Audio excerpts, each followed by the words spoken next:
बर्फ से ढके हिमाचल के एक छोटे से शहर में आधी रात को एक बालकनी से दूसरी बालकनी तक खिंची रस्सी पर लटकती एक गुलाबी मैक्सी। तेज हवाओं से कांपती मैक्सी गिरने वाली है। विक्रम, विक्रम प्लीज बचा लो मेरी मैक्सी को। माँ ने अपने हाथों से सी ली है। ये मेरी शादी का सबसे खास तोहफा है। अरे यार, लाइफ है तो स्ट्राइफ है, लेकिन डरो मत मीरा, तुम्हारा हर चीज मेरे लिए अनमोल है। 1 महीने पहले कुल्लू की सबसे प्रसिद्ध नृत्यांगना मीरा शर्मा की शादी हुई थी। मनाली के होटल मालिक के बेटे विक्रम सिंह से प्रेम विवाह था, और वो भी अजीबोगरीब। दोनों के घर आमने सामने, बिल्कुल मिलते जुलते, बस एक गली के फासले पर। माँ, आज विक्रम ने मुझे फिर से देखा जब मैं बालकनी पर नाच रही थी। मुझे लगता है कि वो हर रोज इसी वक्त बालकनी पर आता है। मेरी बिटिया के लिए स्पेशल दूरबीन ला दूं, जिससे तू दिन भर उसे घूरती रहे। अरे प्यार है तो इजहार करना। और फिर हुआ इजहार। एक शाम दोनों बालकनियों पर गली के 2 तरफ से फूलों के गुलदस्ते एक दूसरे की ओर लहराते हुए। मीरा जी, आपकी नृत्य कला ने मेरा दिल चुरा लिया है। क्या मैं आपको अपनी जिंदगी में शामिल कर सकता हूँ? आपने तो मेरी बालकनी तक आने का रास्ता ढूंढ लिया।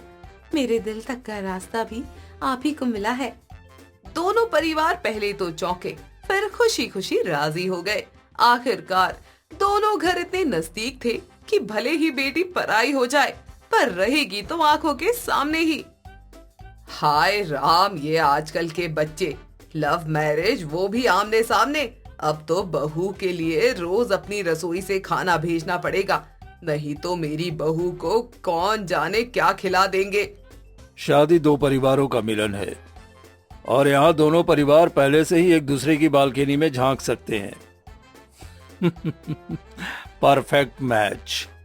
शादी के तुरंत बाद मनाली में सदी की सबसे भारी बर्फबारी हुई। सड़कें बंद, ट्रांसपोर्ट ठप, और मीरा अपने विदाई के समय अपने सबसे प्रिय गुलाबी मैक्सी मायके में ही भूल आई थी। विक्रम, आज मेरी पहली करवा चौथ है। माँ ने मेरे लिए जो खास मैक्सी बनाई थी वो मैं भूल आई। अब क्या होगा?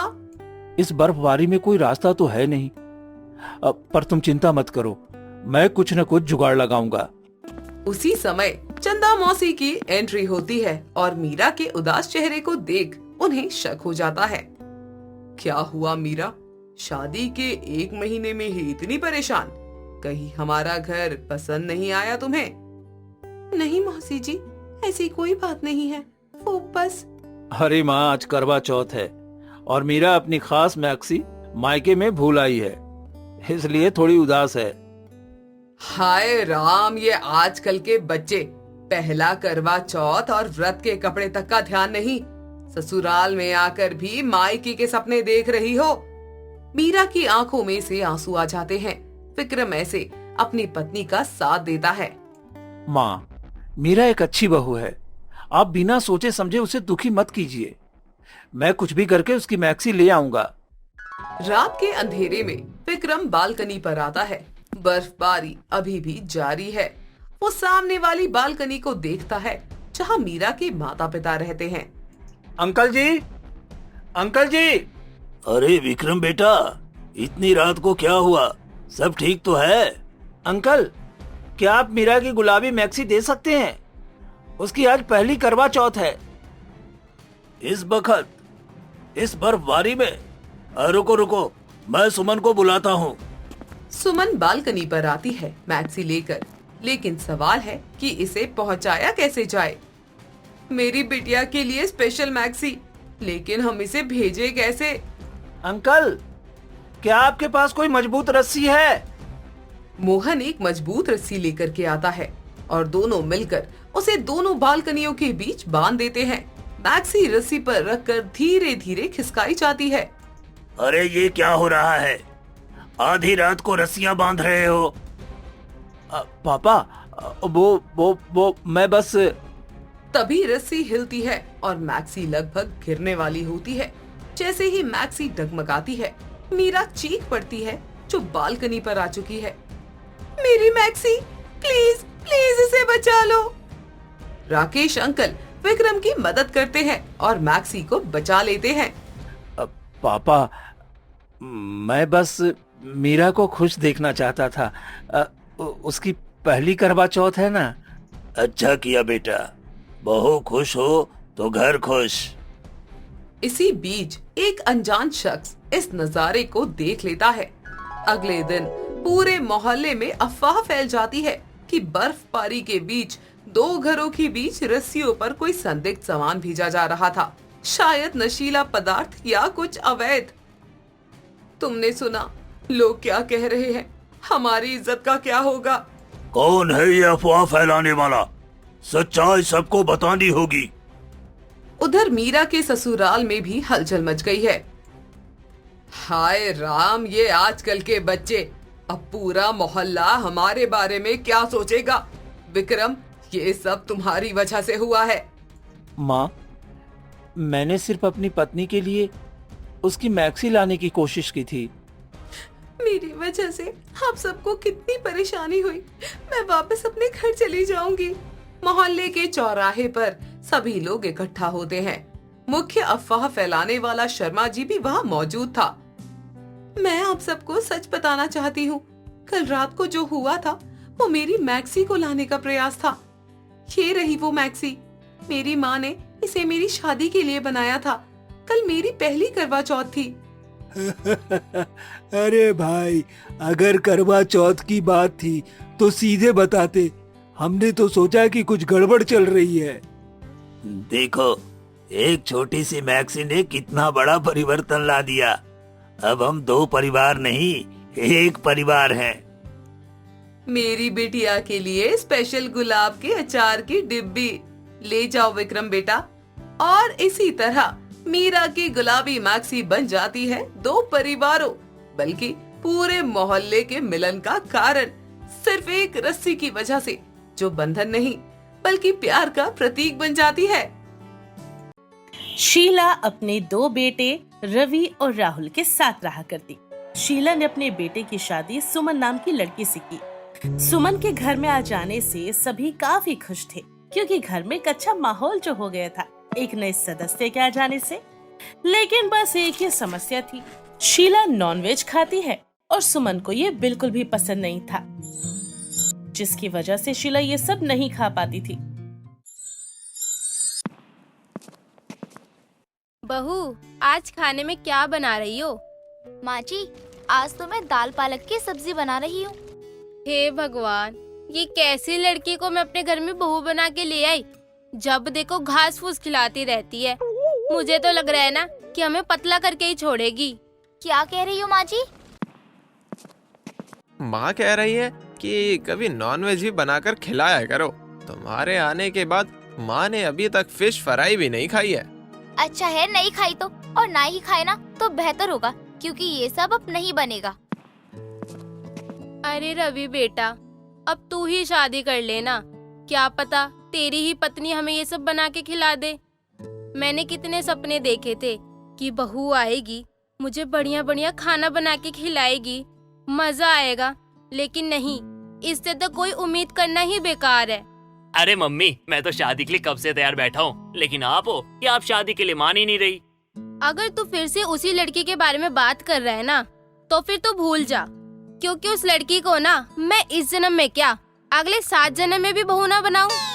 दरअसल रवि पहले से ही किसी से प्यार करता था, लेकिन शीला उसकी शादी को मंजूरी नहीं दे रही थी और रवि किसी और से शादी करने को तैयार नहीं था। खैर, एक दिन की बात है, रवि सुबह सुबह अपना सामान पैक करके घर से निकल रहा होता है। तभी शीला कहती है, अरे ये क्या, ये बैग लेके कहाँ जा रहा है? वो मैं बताना भूल गया था कि 2 दिन के काम से मुझे बाहर जाना है, तो मैं जा रहा हूँ और आप लोग अपना ध्यान रखना। और ये बात तू मुझे अब बता रहा है, पहले नहीं बता सकता था? अरे कुछ खाने के लिए बनवा देती तेरे लिए। अरे माँ जी, देवर जी कोई बच्चे थोड़ी ना है जो घर से खाना पैक करवा कर लेकर जाएंगे। वो बाहर ही कुछ खा लेंगे, उन्हें आप जाने दीजिए। हाँ हाँ, तू तो कहेगी ना, काम चोर है एक नंबर की, एक भी काम करने के लिए राजी नहीं होती। फिर से शुरू हो गई दोनों सास बहू। रवि, तू जा भाई और अपना ध्यान रखना। जी भैया। रवि परिवार से विदा लेकर अपना बैग लिए अपने दूसरे घर आता है, जहां वो अपनी पत्नी सुहानी के साथ रहा करता है। जी हाँ, सुहानी वही लड़की है जिसके साथ शादी कराने के लिए शीला ने हाँ नहीं किया था। लेकिन सुहानी और रवि ने मंदिर में एक दूसरे से शादी कर ली। सुहानी से शादी करने के बाद वो उसे अलग घर में ले आया था। हालांकि किसी को नहीं पता था इस शादी के बारे में। खैर, रवि को सामने देखकर सुहानी कहती है, आ गए आप। अब ये बताओ, ये सब कब तक चलेगा? आप अपनी माँ से शादी के बारे में बात क्यों नहीं करते हो? आप उन्हें क्यों नहीं बता सकते कि हमने शादी कर ली है, ताकि हम दोनों एक साथ रह सके? चाहता तो मैं भी हूँ कि तुम्हें घर लेकर चलूं और माँ से कह दूं कि माँ, मैंने शादी कर ली है, आप इसे स्वीकार करो। लेकिन मैं अपनी माँ को जानता हूँ, वो तुम्हें कभी नहीं अपनाएंगी। अभी बस तुम 2 दिन रुक जाओ, उसके बाद मैं देख कर ना अपनी माँ से बात करूंगा। अभी बस 2 दिनों के लिए हम एक साथ रहेंगे, उसके बाद देखा जाएगा कि क्या करना है, सोच लेंगे बाद में।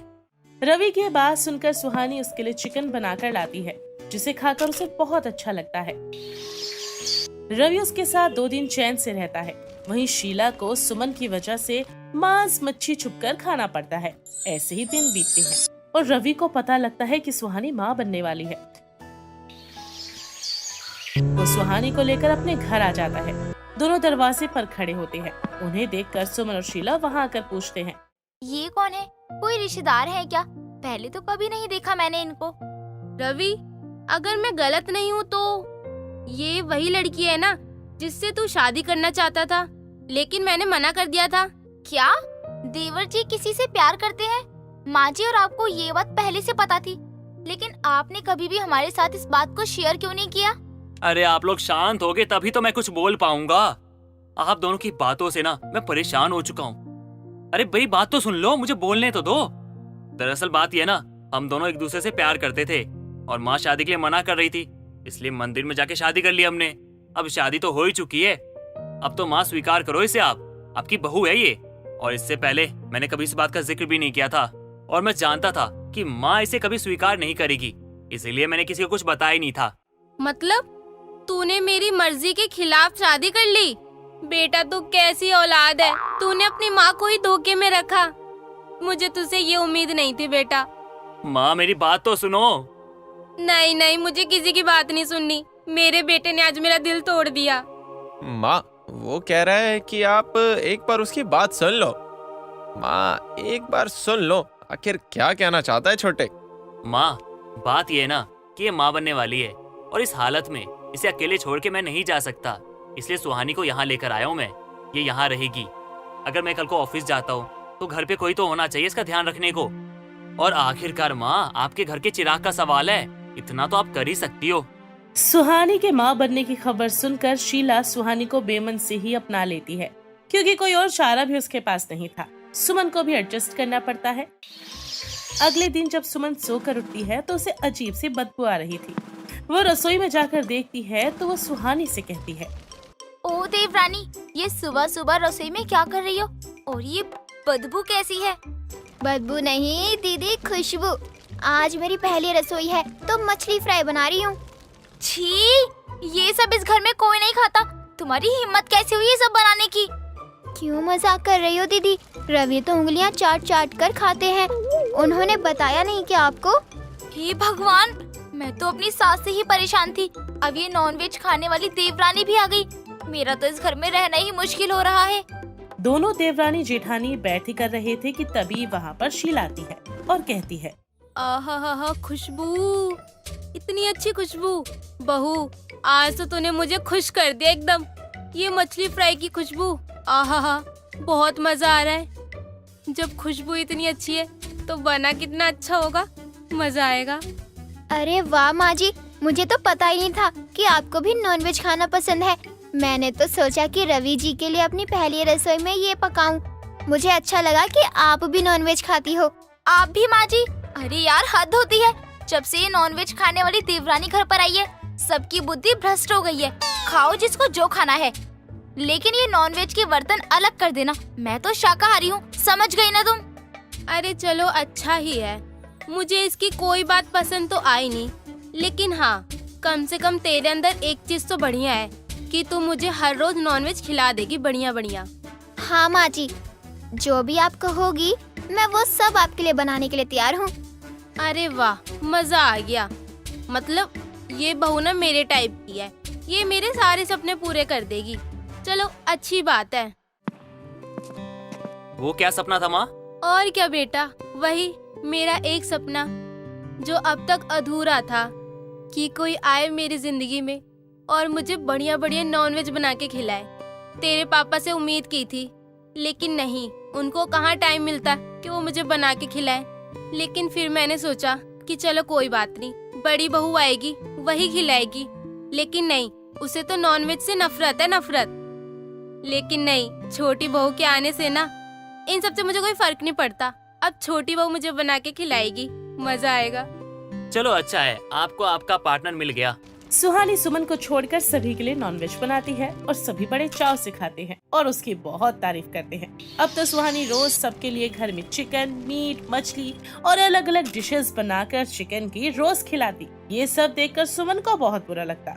वो अपनी नॉनवेज खाने वाली देवरानी को सुनाती रहती। दिन बीतते हैं। एक दिन सुमन सुहानी के कमरे में आकर उससे कहती है, देखो सुहानी, मुझे फर्क नहीं पड़ता कि तुम्हारे और रवि जी की शादी क्यों और कैसे हुई है, लेकिन तुम भूलो मत, मैं इस घर की बड़ी बहू हूँ और तुम देवरानी हो, तो यहाँ वही बनेगा जो मैं चाहूँगी। क्योंकि मेरी शादी के बाद से ही ना यहाँ हमेशा मेरी ही पसंद का खाना बनाया जाता है, और अब ये सब नहीं चलेगा। अब नॉनवेज नहीं बनेगा। आ गई ना बात समझ तुम्हें? पर दीदी, बाकी सब तो खाते हैं ना। आपको नहीं खाना तो आप मत खाओ, लेकिन बाकी सबको तो खाने दो। मैंने बोल दिया नहीं बनेगा तो नहीं बनेगा। तुम्हें बात समझ नहीं आती मेरी? ठीक है, जैसा आप कहें, लेकिन मुझे नहीं लगता कि अब माँ जी मानेंगी, क्योंकि उन्हें तो नॉनवेज खाना बहुत पसंद है और बहुत मुश्किल से उन्हें ये सब खाने को मिला है। वो सब मैं देख लूंगी। सुहानी की प्रेगनेंसी के कारण उसका रसोई में काम कर पाना मुश्किल हो चुका था, जिसके बाद वो सुमन की बात मानकर वेज खाने लगती है। लेकिन उसकी भूख मर गई थी, क्योंकि उसे भी नॉनवेज खाने की आदत थी और वेज खाने की वजह से वो कमजोर होने लगी थी। एक दिन उसे काम करते हुए चक्कर आ जाता है और सुमन डॉक्टर को कॉल करके बुलाती है। डॉक्टर उसको चेक करते हैं और कहते हैं, हाँ जी, देख लीजिए, इनका 7वां महीना चल रहा है और इनको नॉनवेज खाने की आदत है, हालांकि जो शरीर के लिए जरूरी भी है। लेकिन ये कुछ समय से वेज खा रही हैं, जिसके कारण इनके शरीर में कमजोरी बहुत आ गई है। अच्छा यही होगा कि इनको नॉनवेज खाना दिया जाए। जी डॉक्टर साहब, आप जैसा बोलेंगे ना वही करेंगे। हम सुहानी का अच्छे से ध्यान रखेंगे। ठीक है जी, मैं चलता हूँ। अगर कोई और परेशानी हो तो मुझे कॉल करके बुला लेना। बड़ी बहू, ये सब तुम्हारी वजह से हुआ है। तुम इन्हें रोका था ना सुहानी को नॉनवेज खाने से। माँ जी, आप इन सब का ब्लेम मुझ पर नहीं डाल सकती। मैंने बस नॉनवेज खाने से रोका था, खाना खाने से नहीं रोका था। भाभी बात तो सही है। अब अगर बच्चे को किसी भी तरीके से कोई प्रॉब्लम हो गई तो हम क्या करेंगे? माना कि सुहानी आपको पसंद नहीं है, लेकिन ये सब कब तक चलेगा भाभी? आज नहीं तो कल आपको उसे स्वीकार करना होगा। इस घर की सदस्य है वो भी। देख बहू, रवि ने जो गलती की ना, उसमें मेरा भी योगदान है, मैं मानती हूँ। अगर मैं अपने बेटे की पसंद को समझ जाती ना, तो आज इतनी सारी जिंदगी बर्बाद नहीं होती। लेकिन अब यही हमारे जीवन का सच है। अब हम सब ना एक परिवार है, और मेरी इतनी हिम्मत नहीं है कि मैं रसोई में खड़े होके ना घंटों तक मांस पकाऊं, और बाहर का खाना सुहानी और उसके बच्चे के लिए सही नहीं होगा। अब उसके लिए और हम सबके लिए सही तो यही होगा कि तू मांस पका के हम सबको खिला दे। माँ जी, मैं देखती हूँ कि मुझे क्या करना है, लेकिन अभी मुझे कुछ समझ नहीं आ रहा कि मैं क्या करूँ और क्या नहीं। कुछ दिनों से मेरे साथ क्या हो गया है, मैं आपको नहीं समझा सकती।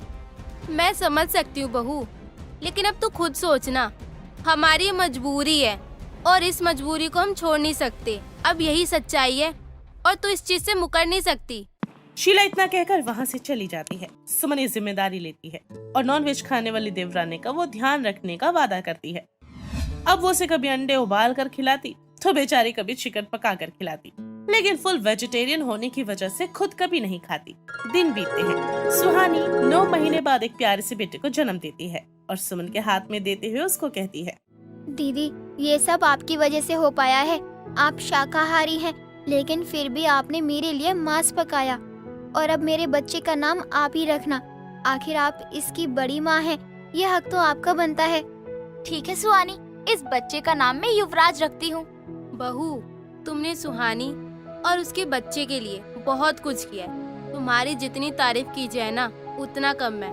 अगर तुम्हारी जगह कोई और होती ना, तो शायद ये काम करने से ना साफ इनकार कर देती। लेकिन एक तुम हो जिसने सुहानी की इतनी देखरेख की, अपनी छोटी बहन जैसी। माँ जी, अब आप मुझे रुलाइए मत। इस घर का वारिस मेरा भी तो कुछ लगता ही होगा ना। हाँ भाभी, युवराज मेरा और सुहानी का बेटा ही नहीं, आपका भी बेटा है। युवराज के जन्म के बाद परिवार ही बदल जाता है। शीला भी सुहानी को एक्सेप्ट कर लेती है। सुहानी के लिए सुमन के मन में जो कड़वाहट थी वो भी खत्म हो जाती है। युवराज अब उस घर का इकलौता बेटा होता है तो सभी उस पर खूब प्यार लुटाते हैं। अब जहाँ उस घर में सभी नॉनवेज खाते हैं, लेकिन युवराज अब बड़ा हो चुका था और वो अपनी बड़ी माँ के साथ सिर्फ वेज खाता था। ये देखकर सुमन उस पर बहुत प्यार लुटाती, क्योंकि वो पूरा उसी पर जो गया था। खैर, अब शीला और उसका परिवार हंसी खुशी रहने लगा था। शोभना अपने परिवार के साथ रहा करती थी। शोभना का एक 15 साल का बेटा और 18 साल की बेटी थी। गांव में शुरू से ही पली बड़ी शोभना की शादी शहर में हुई थी। अब ऐसे ही शोभना का अपने घर गांव बहुत ही कमाना होता। बच्चे भी बड़े हो चुके थे। उनकी पढ़ाई लिखाई में शोभना काफी व्यस्त हो जाती है। एक रोज शोभना अपनी माँ से फोन पर बात कर रही होती है। माँ, इस बार अगर गर्मी की छुट्टियाँ पड़ेंगी ना तो मैं जरूर बच्चों के साथ आपसे मिलने आऊंगी। बहुत समय हो गया आपसे मिले हुए। हाँ हाँ, पूरे 5 साल हो गए हैं ये सुनते सुनते कि इस बार गर्मियों की छुट्टी पड़ेगी तो बच्चों के साथ आपसे मिलने आऊंगी। इस बार भी मैं इंतजार करूंगी। माँ, आप तो जानती है ना घर में कितना काम होता है। अब बच्चे भी बड़े हो गए हैं, उनको स्कूल की छुट्टी मिलती नहीं है और आपके दामाद को तो काम से फुर्सत ही नहीं मिलती। माँ, आपको जाना है तो आप जाओ, नानी से मिलने हमें गांव नहीं जाना। हाँ माँ, 10 दिनों की तो गर्मियों की छुट्टी मिलती है, उसमें भी हम गंदी जगह जाए? हम नहीं जाएंगे, मुझे तो बिल्कुल गांव पसंद नहीं। तुम दोनों चुप करो, बहुत बदतमीज होते जा रहे हो। कोई बात नहीं, बच्चे ही तो है, उन्हें गांव पसंद नहीं तो तू अकेली आ जाइयो। शोभना अपनी माँ से कई सालों से गांव मिलने नहीं गई थी, क्योंकि बच्चों की पढ़ाई लिखाई और पति के काम से छुट्टी ना मिलने की वजह से शोभना को समय नहीं मिल पा रहा था कि वो कुछ समय के लिए गांव जाकर अपनी माँ से मिलाए। ऐसे ही समय गुजर रहा था और जल्दी ही गर्मियों की छुट्टियां भी पड़ जाती हैं। तभी शोभना अपने पति रोशन से कहती है, जी वो मैं आपसे ये कहने वाली थी कि अब तो बच्चों की गर्मियों की छुट्टियां भी पड़ चुकी हैं, तो क्या हम एक बार गांव होकर आते हैं? माँ का बहुत मिलने का मन है हमसे। अगर ऐसी बात है तो तुम और बच्चे चले जाओ, मुझे तो काम से बिल्कुल भी फुर्सत नहीं और छुट्टी तो बच्चों की हुई है, मेरी थोड़ी ना। पापा, मुझे गांव नहीं जाना, मुझे गांव जाना ना बिल्कुल पसंद नहीं है। वहाँ के लोग बहुत गंदे होते हैं और वहाँ की चीजें भी बहुत गंदी होती है, खाना भी बहुत गंदी तरीके से बनाते हैं। मैंने अपनी आंखों से देखा है। मुझे नहीं जाना गाँव। माँ, आपको जाना है तो आप जाओ। जब दो बड़े बात कर रहे हो ना तो बीच में बोलना जरूरी है क्या? और मैंने तुम दोनों से तुम्हारी राय नहीं पूछी कि तुम्हें गांव चलना है या नहीं चलना है। माँ, आप कुछ भी करो, लेकिन मैं गांव नहीं जाने वाला तो नहीं जाने वाला। हाँ हाँ माँ, केशव बिल्कुल सही कह रहा है, मैं भी नहीं जाने वाली। आप अपना देख लो। इतना कहने के बाद केशव और ममता दोनों ही अपना खाना उठाकर अपने अपने कमरे में चले जाते हैं। इधर रोशन शोभना पर गुस्सा करते हुए कहता है, देखो आजकल के बच्चे देखो, संस्कार नाम की तो इनके अंदर कोई चीज ही नहीं है। इतनी बदतमीजी से बात करते हैं, देखा है तुमने? जब भी मैं डांटती हूँ तो तुम मुझे से डांटने नहीं देते हो। बच्चा है, देख लो बच्चे होने का नतीजा कैसे जुबान लड़ा रहे हैं। अब अगले ही दिन कलावती फिर से अपनी बेटी शोभना को फोन करती है और शोभना भी बड़ी ही उदास होकर अपनी माँ को फिर से यही कहती है कि इस बार भी उसे समय नहीं मिलेगा। कोई बात नहीं, बच्चे अगर मुझसे मिलने नहीं आना चाहते तो तू अकेली चली आना। पता नहीं माँ, बच्चे ऐसे क्यों होते जा रहे हैं, लेकिन मैं आपसे जल्दी मिलने आऊंगी। इतना कहकर शोभना फोन रख देती है। अब इधर कलावती अपनी बेटी शोभना से मिलने का मन बना लेती है और अपने बेटे को कहकर 4-5 दिनों के अंदर ही शोभना के घर बिना बताए आ जाती है। अब जैसे ही कलावती शोभना के घर आकर गेट खटखटाती है, वैसे ही दरवाजा केशव खोलता है। जी, आप कौन है? आपको किससे मिलना है? 1 मिनट माँ, बाहर आके देखो, कोई पैसा मांगने वाली आंटी आई है। अरे बेटा, नहीं नहीं, मैं कुछ मांगने के लिए नहीं आई हूँ, मैं तो। अब जैसे ही ममता गेट लगा देती है, वैसे ही कलावती को बहुत दुख होता है कि उसके नाती और नातिन उसे पहचान नहीं पा रहे हैं। अब शोभना तुरंत ही गेट खोल देती है और वो अपने सामने अपनी माँ को देखकर भावुक हो जाती है और गले लगाकर कहती है, माँ आप यहाँ और कैसे?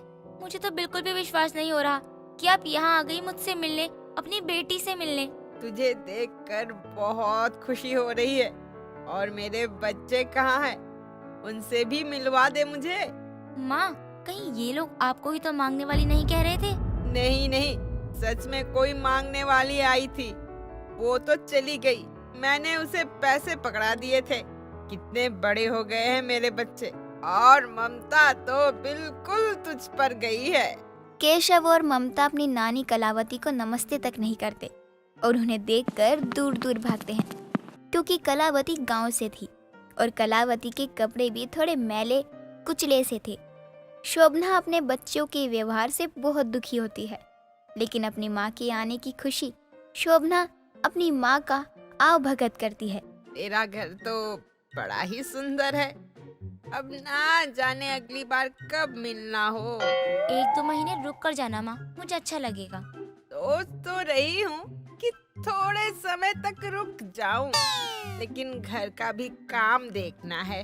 तुझे तो पता है आजकल के बच्चे कहाँ कुछ सुनते हैं। शोभना अपनी माँ के साथ खुश होती है, लेकिन केशव और ममता अपनी नानी के पास बैठते तक नहीं थे और ना ही उनसे सीधे मुंह बात करते। एक रोज शोभना की सुबह सुबह तबीयत खराब हो जाती है, जिसके कारण शोभना बच्चों के लिए दाल चावल बना देती है। केशव और ममता दाल चावल खाना पसंद नहीं करते और इधर उधर किचन में खाना ढूंढ रहे होते हैं। आज शोभना की तो तबीयत ठीक नहीं, इसीलिए उसने चावल दाल बना दिए हैं। मैं तुम्हारे लिए कुछ और भी बना दूं क्या बच्चों? आप तो रहने दीजिए नानी, आप गांव वाले लोगों को गोबर पाथने के अलावा और कुछ आता ही नहीं है। हाँ सच में, उसमें से ना बहुत स्मेल आती है। अब कैसे कर लेती हो नानी? कलावती को बच्चों की बातें बहुत बुरी लगती हैं, क्योंकि उसे पता था शहर में रहने वाले बच्चे कुछ भी बोलते हैं, बड़ों की इज्जत तो उन्हें करनी ही नहीं आती। इसलिए अब कलावती गांव से लाया हुआ अपने हाथों का बना हुआ आम का अचार निकालकर किचन में रख देती है, जिसकी खुशबू से बच्चे किचन में दाल चावल निकालकर उस अचार के साथ खाते हैं। क्या बात है, आज तुम दोनों दाल चावल के लिए झगड़ा कर रहे हो? अरे नहीं नहीं माँ, हम दाल चावल के लिए झगड़ा नहीं कर रहे, बल्कि ये आम का अचार जो किचन में रखा हुआ है ना, उसके लिए झगड़ा कर रहे हैं हम। कौन से आम के अचार की बात कर रहे हो? मैंने तो कोई अचार किचन में नहीं रखा। मैं तो सोच रही थी तुम लोगों ने दाल चावल खाया भी होगा, या तो आज बर्बाद होने वाला है। तो फिर ये अचार आपने नहीं रखा तो ये यहाँ आया कैसे? कहीं यहाँ नानी ने तो नहीं रखा? अब केशव और ममता को पता चलता है कि जिस अचार के लिए वो दोनों झगड़ा कर रहे हैं वो नानी के हाथों का बनाया हुआ अचार है, जो उन्हें बहुत पसंद आता है। अब ममता अपनी नानी को बड़े ही प्यार से कहती है, नानी मैं तो कहती हूँ आप 2-3 महीने यहीं रुक जाओ और आम का अचार बनाकर जाना। मुझे तो आपके हाथों का आम का अचार बहुत पसंद आया। माँ के हाथों का खाना खाकर वाकई तुम दोनों की अकल ठिकाने आ गई। हाँ हाँ नानी, प्लीज प्लीज आप ना आम का अचार बनाकर ही जाना, वरना हम आपको जाने ही नहीं देंगे। अच्छा, नानी के हाथ के आम का अचार क्या खाया तुम लोगों ने? तो मेरे ही गुण गाने शुरू कर दिए। देखा नानी के हाथ का जादू। ये तो मानना पड़ेगा नानी, वाकई आपके हाथों में जादू है। जो दाल चावल हम सालों से हाथ भी नहीं लगाते थे, आज उसे मजबूरन हमें खाना पड़ा, और खाने के बाद तो ऐसा लग रहा है बस वही खाते रहे, लेकिन आपके आम के अचार के साथ। तो नानी आप कब बना रहे हो आम का अचार? और हाँ, थोड़ा ज्यादा बनाना, मेरे दोस्तों को भी बहुत पसंद आया था स्कूल में। अब केशव और ममता की नानी कलावती अपने गांव जाने से पहले अपने बच्चों के लिए आम का अचार बनाकर रख जाती है, जिसे खाकर हर कोई यही कहता, वाकई नानी के हाथों का आम का अचार खाकर तो मजा ही आ गया।